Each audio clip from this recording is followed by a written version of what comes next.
My name is Denise Worley, and I'm the Commissioner for the West Virginia Bureau of Senior Services. And today on The Road Ahead, we have with us Johanna Eplin.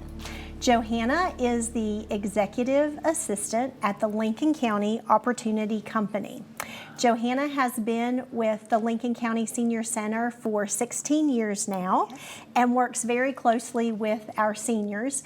And today being the first day of spring and the beginning of a new season and the start of new things, Johanna wanted to join us today and share with us some ideas of some very simple recipes that our seniors can put together, whether they live alone and want to put together something that's very simple and in small portions for themselves, or if they're going to have company come over for a visit and they would like to have something that feels like a good, solid, home-cooked meal, but in very small portions and very simple and easy to prepare.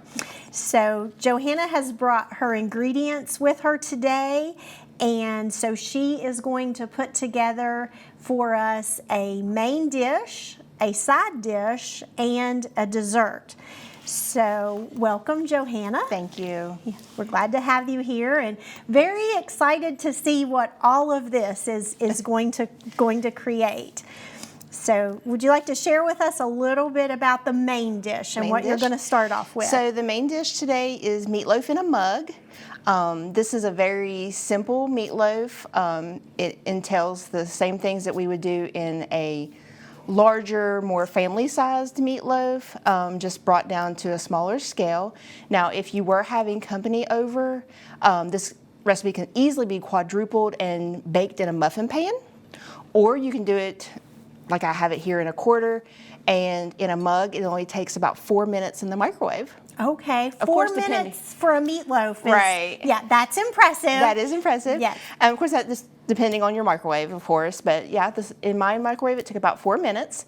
So it's super simple. Like I said, it takes the same things that we would do usually, just some ground beef. And about how much ground beef is That's that, about a Johanna? 1/4 pound. Okay. About Okay. 4 ounces. 1 tablespoon each of pepper and onion. We just put that in there. 2 tablespoons of just quick oats, just our normal Quaker. And also these are things that you might already have at home. Like I already had oatmeal at home, a little roll of ground beef. I already had peppers and onions at home. It's things you might already have at home. Yeah, it does seem like things that would just be easy to pull off the shelf out of the fridge. This is just a couple tablespoons of milk. Mm-hmm. And then you can't have a meatloaf without ketchup. So that's just 2 tablespoons of ketchup, maybe.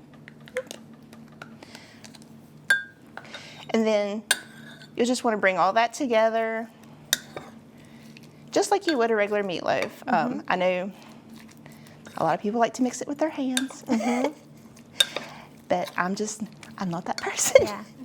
And I think that the idea of the oatmeal, that is a very quick and easy thing to be able to grab off the shelf, because like you mentioned, many people keep oatmeal on the Yes. shelf, so that's easy to grab. And if you don't have breadcrumbs available, or you don't want to Yes. cut up a fresh bread, that would bind that well and just be very Yes. easy. Yes, it's, like I said, very simple things that we already have at home. Mm-hmm. Like I said, most people, we already have oatmeal. You usually have a vegetable at home. Of course, if you don't like green pepper, you could always leave that out, add a little more onion. Just make it to how you like it. And then, of course, if I was making this at home, we'd have a little salt and pepper. But we just bring that together in our mug. Very nice. And you don't have to pack it or anything like that. You just leave it very loosely in the mug, just like that. Okay. And then, like I said, 4 minutes in the microwave, and we have a little baby meatloaf. Very nice. And that's a perfect serving for one person. And like I said, easily, if you wanted to quadruple that recipe and make it maybe in a muffin pan in the oven, it could be very easily done if you were having people over. Okay. And then I think that you brought with you the recipes Yes. that for the things that you're going to make. So we'll be able to feature those so people would be able to get a visual of those to help them if they would like to make a store list and get an idea. So before we move on to the side dish, if you would just review with us again the ingredients that were in the meatloaf. Sure. That was 2 tablespoons of milk, a tablespoon of ketchup, 2 tablespoons of quick oats, and then a teaspoon of onion and green pepper, and a 1/4 pound of ground beef. And then, like I said, all that was just combined into the mug. Okay, great, great. And meatloaf is always a good comfort food. It is. And I think the side dish that you're going to put together to complement the meatloaf is also a very common comfort Very dish in our area. comforting, So tell us what's next. Next will be mac and cheese. Okay. And because this is a 2-part recipe, I'm not going to actually put one together, but it's just 3 ingredients, 4 if we count water. So basically, you just use a 1/3 cup of pasta. You would put a 1/2 cup of water with it, put it in the microwave for about 4 minutes until the pasta's done. And then you just add in your 1/3 cup of cheddar cheese and 2 tablespoons of milk, microwave for another minute. And then we have a beautiful mac and cheese. Great. And I used rotini, but you can use elbows, rotinis, whatever pasta is of your choice. Pasta was something I had to pick up at the store yesterday evening just because we were out of it at home. I think it was 98 cents. So very, very inexpensive meal. And again, things you may already have at home: pasta, shredded cheese, and milk. And I think you brought up a good point. You could use whatever type of pasta that works best for you, whatever you have on hand, whatever Yes. you have on the shelf. Because I think a lot of times for individuals who are living alone or individuals who may not have a lot of company and people to come over, you want these good home-cooked foods, but you don't want to always have a lot of groceries on hand. Right. So just very simple things that Very simple you things, can very access. versatile things, like shredded cheese could be used for multiple things throughout your week. You know, pasta is the same, and it has a good shelf life of things that, you know, if you want to keep it in the cabinet for a bit, that's doable as well. Oh, I think that's a great point, the shelf life on things that, again, very, very easy to keep on hand. Yes. So before we move on to dessert, because I know you have a special dessert planned for us, let's talk a little bit about the Lincoln County Opportunity Company. And just, I know you've been there for 16 years and are an integral part of what goes on there, and you're very involved in the nutrition operations.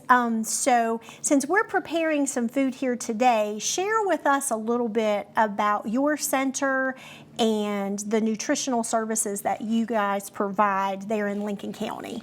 Alrighty. Well, we have 2 senior centers in Lincoln County, and then we also have 2 senior centers in Wayne County. Okay. So we are servicing 2 counties with 4 senior centers. Congregate meals are served in Lincoln County Monday through Friday, in Wayne County Monday, Tuesday, Thursday, Friday. Every day is a prepared meal that we prepare on site. And then we also offer the home delivered meals that are delivered on the same days that we're open. And it's a prepared meal that we prepare there on site, sealed into what's called an Oliver tray. And it is a very versatile packaging system itself. So if the senior exactly doesn't want to eat it at noon when it's served, like Meals on Wheels, when it's served at noon, they can always pop it in the fridge, and then it's very easily microwavable. Nice, very nice, very nice. So with your center, if someone would like to come there and start having meals with you during the day, what is the process for that? How would they go about doing that? Super easy. Just contact our location, and like I said, we're in Hamlin, Harts, Wayne, and Cerrito. And you can find us on the Bureau of Senior Services website. And just give us a call the day of. Try to call before 9. That way we can make sure we have a meal available for them. And then just come in and start to socialize, Okay. make new friends. Okay, so if you don't have the ability to come in and it's hard for you to get out of your home and come into a site, you had mentioned that you all do home delivered meals. Yes. So tell me a little bit more about that process if someone would feel that they could benefit more from a home delivered meal than a congregate meal. So home delivered, just like all of our services for nutrition, they need to be 60 and homebound. I'm not able to get out to obtain food or participate in the congregate setting. Just again, call one of our locations, and we will we'll send one of our coordinators out to do what's called an assessment, very basic assessment. We ask about diagnoses and things that make you homebound and what's going on. And then if they qualify, we get them set up on the route, and a meal should come probably the next day. Well, that's great. And those are two very important services for our seniors, either the congregate meals or the home delivered. And I know that your agency is pretty big and offers some other services as well. Could you tell me just a little bit about some of the other programs that you have available or activities that go on throughout the day? So other programs that we have, we also offer in-home services. So we have Medicaid, Age and Disabled waiver, and then personal care. We also work with the Veterans Administration to provide in-home services for the veterans. And then we have Lighthouse and FARE, which FARE is being the Alzheimer's respite for people caring for a loved one. That gives them a homemaker to come in and help and give them some leave time away from that individual that they're caring for. Well, that's great. Those are all very needed services, and I know that's very important to the seniors in Lincoln County. And I know you have a few different locations, but share with us your main location, their phone number. What is that number if people would be interested in reaching out? Sure. In Hamlin, our phone number is 304-824-5303. And they can reach myself, or our coordinator, Nancy, would be able to take their call. Okay, great. All right, well, again, before we move on to the dessert, because we know that's the exciting piece at the end, and we've talked a lot about how these ingredients are readily available, you keep things on your shelf, it's easy to access, things like that. But let's talk a little bit more about some of like food storage and food safety.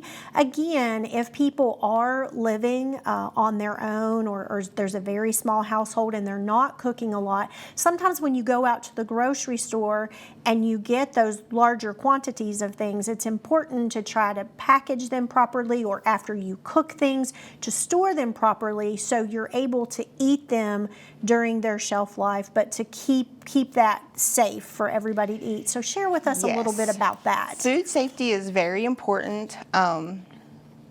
Being raised by my grandmother, I never realized that food safety was a thing, because I guess she survived the Depression and we were going to survive her. So labeling is very important. Like I fixed our little Ziploc bag for today. So I've written on it what we were having, which was meatloaf, and then today's date. So if I wasn't going to prepare this today, or even if I was going to prepare this today and maybe store it over, I'm labeled and put it in my baggie, and then it would be good in the refrigerator for about 7 days. Okay. And then dates, we want to always make sure we check our dates, especially dairy products, not letting things just hang out in the fridge and thinking it's still good. Dates are very important. Like I said, labeling of leftovers is very important as well. Yeah, I would think that labeling would be important, especially if you're putting it in the freezer, because after a little bit of time goes by, you just may not remember that was a meatloaf, or what day that you put that in. That's when the dates are very important, because the freezer, we only want it to stay in there for about 6 months. Anything past that, we should probably just go ahead and discard it. Okay. All right. Well, that's a good recommendation. All right. Well, I think what we'll do now is just take a short break. And then when we come back, Johanna is going to show us how to make a wonderful chocolate dessert that will complement the things that she has already prepared. All righty. Sounds great. Thank you. Observe a domesticated human family in their natural habitat, known to their species as the backyard. Hey, you think I should light it now? I think it's good. Yeah. Oh dear, someone is about to burn a pile of debris that's too tall, which can start a wildfire. Wait, could it be? Blimey, it is. It's Smokey. It's Smokey Bear. What a legend. Hey, it's Smokey. Sorry, it was too high.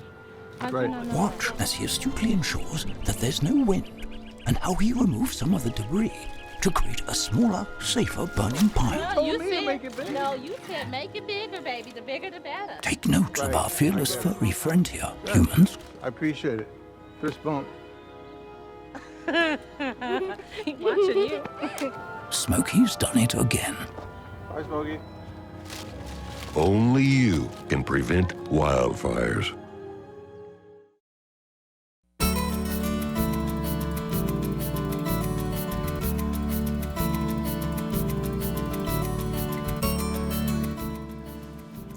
Hello, and welcome back to The Road Ahead. I'm Denise Worley, the Commissioner for the West Virginia Bureau of Senior Services, and with me is Johanna Eplin, Executive Assistant with the Lincoln County Opportunity Company. So before we went to break, Johanna showed us how to prepare a meatloaf in a cup and also showed us how to prepare some mac and cheese in a cup. And she's going to also share with us how to make a dessert. But before we get to that, I wanted to talk a little bit more about the nutrition services that you provide. At the Lincoln County Opportunity Company, we talked about how there's the congregate meals that people can come to, or there's the home delivered meals. And I know that both of those have so many aspects that are so important for our seniors. We come together over food for so many things. We do. So just share with me a little bit about just a day at the center and what it's like in that congregate setting and what that provides to the individuals who come there to eat.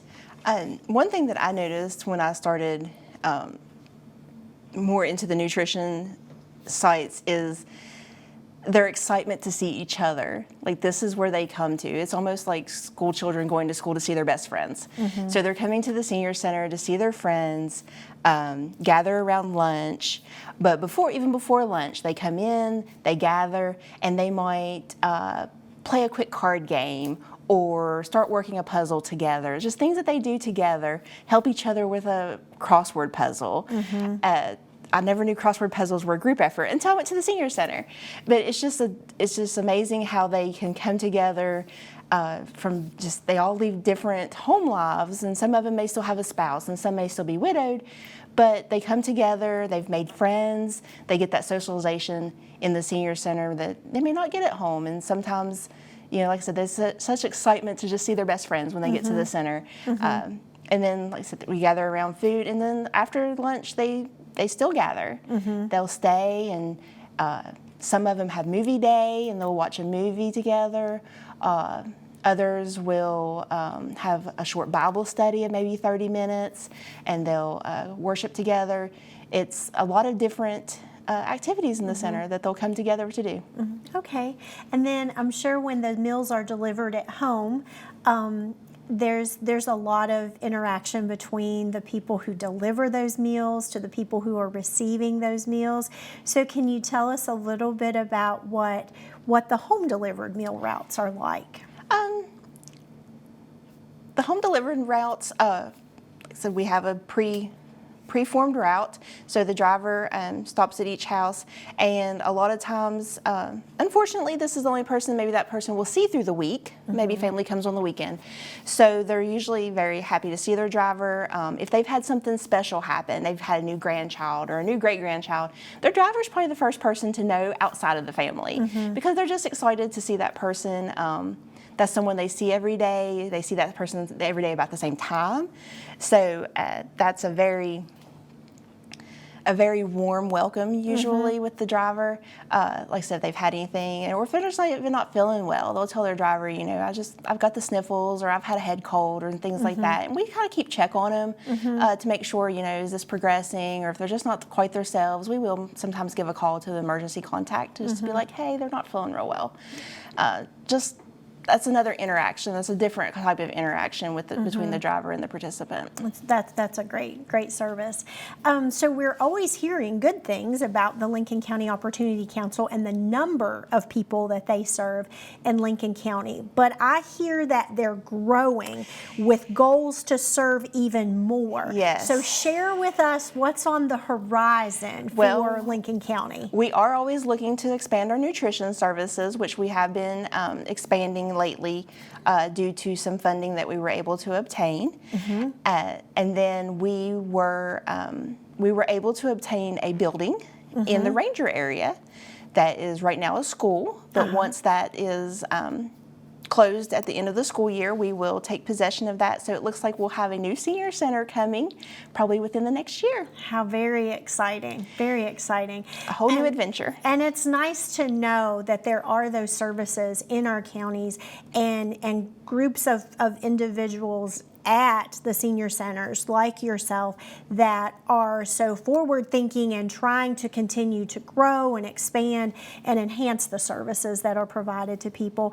It's a much needed service, and it's nice to know that there are resources out there. Yes. And we had talked about just how food is the center of so many things, and the environment that you're describing at your center just seems so warm and so welcoming. And if you could just maybe talk to us a little bit about just if somebody's maybe a little hesitant to come out, because sometimes it's a little intimidating to maybe go somewhere for the first time, a brand new place, a brand new setting, and then especially to think about eating a meal with people that you may not know yet. So it sounds like there's a lot of people that have been around and been a part of that for a while, but we're always looking, I'm sure, to bring new people in. Always looking to bring new faces in, new friends in.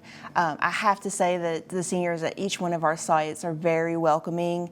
A lot of times if a new participant comes in and is maybe just a little shy and, you know, I don't know anyone, I have to say that each site has almost like a little welcoming committee of, hey, come sit with us, you know, introduce themselves. A lot of times we try to introduce a new participant when they come in, but sometimes our current participants beat us to it, and they'll introduce themselves and just want to make everyone feel welcome and That's great.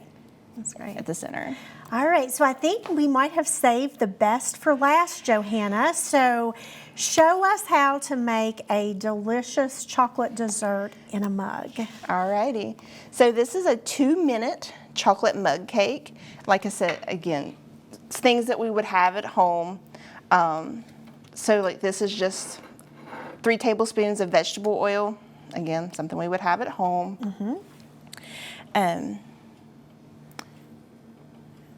And I used egg beaters, like substitute egg, just for nutritional value. And then milk, like I said, things we have at home. And then you would just want to mix your wet ingredients until they get a nice combination going. And then we would just start in with our dry ingredients, all-purpose flour. And that's a very small amount of flour. It's about 3 tablespoons of flour. About 3 tablespoons of cocoa. Again, things we have at home. And just such a small amount of Right, each thing. It just just such a- doesn't take very much. It doesn't at all. A little bit of granulated sugar. Again, just about 4 tablespoons. And then we'll save the best for last. We want to combine that just to get a good mixture going, just that flour mixed into the wet goods. And then we'll stir in some semi-sweet chocolate chips. And I would think if it's a day that maybe you just don't have any chocolate chips on hand, you could probably leave those out. Definitely. Maybe even put in, substitute maybe some nuts or marshmallows. Some nuts or a different type of chip, peanut butter chips, white chocolate chips, anything like that. Or like I said, if we don't have anything like that at home, it'll be perfectly fine without. Okay. And then once that's combined, it looks just like Grandma's cake batter would. Nice. And then, like I said, that goes in the microwave for 2 minutes. And we get a nice big cake. Nice. When it first comes out of the microwave, it looks kind of like the molten cake from restaurants. Okay. Very nice. Warm cake with maybe a little bit of vanilla ice cream. That's a great evening. Seems very, very simple. And I would think if maybe you didn't have the need to prepare a main meal, just if you're craving something a little sweet, or if maybe your grandchildren stop by, or just one of your friends stop by for coffee. This would be great for grandchildren, just for everyone to have their own little individual mug, little individual cakes. You could also, even if you had icing on hand, do like little decorations. Let the kids have fun with it. Yeah, that would definitely be something that they would be able to stir up and you could walk them through easily. Yeah. Yes. And even though the recipes all seem very simple, sometimes when we try to think back on the things that were shown, we may not remember the details of that, but we do have the recipes for each of the items that we made. Johanna has put together the recipes that we'll be able to feature those, so you will be able to see the exact ingredients that is required, the exact proportions, and the cook time. Yes. And again, those cook times may vary just a little bit depending on your microwave, but generally the cook times that she has listed should give the good results that Johanna has shown us today. Yes. So, well, Johanna, I want to thank you very much for being here today and for showing us all of this and just being so creative. I also want to thank you for serving the seniors in Lincoln County and the things that you have shared with us about the Lincoln County Opportunity Company. I hope will be beneficial to those people listening, so the seniors in that area know that there's resources and services out there available for them, a place for them to go to enjoy meeting new friends and just having friendship and fellowship and connections with people in their community.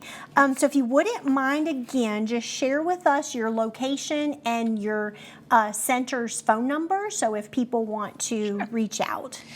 In Hamlin, we're located at 360 Main Street in Hamlin. That's also the location of our central office, and our senior center phone number is 304-824-5303. All right. Thank you again, Johanna. It's been wonderful having you, and thank you to everyone who joined us today, and we hope that you enjoyed the recipes that Johanna has shared with us today, and we will see you next time. Thank you.